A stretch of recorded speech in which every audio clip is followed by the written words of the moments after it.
जी नमस्कार, मेरा नाम सनी श्रीवास्तव। स्वागत आपका एग्जामपुर के टीचिंग स्कूल यूट्यूब चैनल पे। तो हाजिर हूँ मैं आपके सामने एक बहुत ही बेहतरीन और नई सीरीज़ के साथ, जहां हम डिस्कस करेंगे भारतीय इतिहास के वो युद्ध जिन्होंने भारतीय इतिहास की दशा और दिशा दोनों को बदल के रख दिया।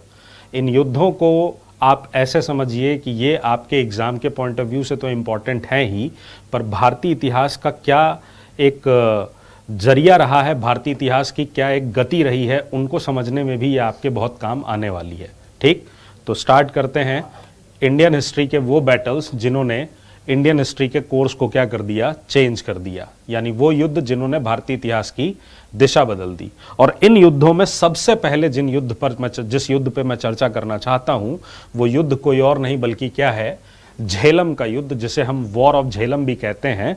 ये युद्ध जो हुआ ये 326 बीसी में हुआ। कब हुआ? 326 बीसी में हुआ। और इस युद्ध को हाइडेस्पीस का युद्ध यानी बैटल ऑफ हाइडेस्पीस भी कहा जाता है। ठीक, यूनानी जो राजा था, मैसिडोनिया का जो राजा था सिकंदर, वो जब इंडिया की तरफ अपने विश्व विजय अभियान पर निकला और भारत की तरफ आया, तो भारत में उसे चुनौती मिली पोरस नाम के राजा से। सिकंदर और पोरस के बीच ये युद्ध लड़ा गया।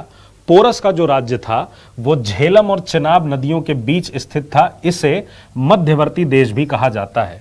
इस युद्ध में सिकंदर की सहायता तक्षशिला के राजा आंभी या आंभीक के द्वारा की गई और इसकी वजह से उसे थोड़ा सा एज मिला। इस बैटल में पोरस सिकंदर के हाथों हार गया, लेकिन उसे क्षति भी पहुंची सिकंदर को। और वो क्षति ये थी कि इसी युद्ध के दौरान पोरस के भाई अमर ने सिकंदर के घोड़े बुकेफाल को मार डाला था। और सिकंदर का ये वो घोड़ा है जिसके नाम पे सिकंदर ने भारत में एक नगर भी बनाया। अब बात करते हैं कि इस युद्ध ने भारत की इतिहास की दशा और दिशा को कैसे बदला। ये जो हाइडेस्पीस का बैटल है, इसने यूनानी सभ्यता और भारतीय सभ्यता के कंपोजिट कल्चर को क्या किया, डेवलप किया। भारत पहली बार ग्लोबल दरवाजे पर खड़ा था और हमने यूरोप की बहुत सारी चीज़ों को अपनाया। इसी युद्ध के बाद आप आगे देखते हैं कि इंडिया में जो आर्ट एंड कल्चर है वो भी चेंज होता है और हमारे यहाँ यूनानी कला का मिश्रण होता है। हमारे खान पान में यूनानी चीज़ें दाखिल होती हैं। भारत जो है वो यूरोप के दरवाजे तक पहुँचता है और हम मसालों का और कपड़ों का ट्रेड शुरू करते हैं। और इसी में आप आगे पढ़ते हैं कि भारत की काली मिर्च को क्या कहा जाने लगा, काला सोना कहा जाने लगा या यवन प्रिय कहा जाने लगा।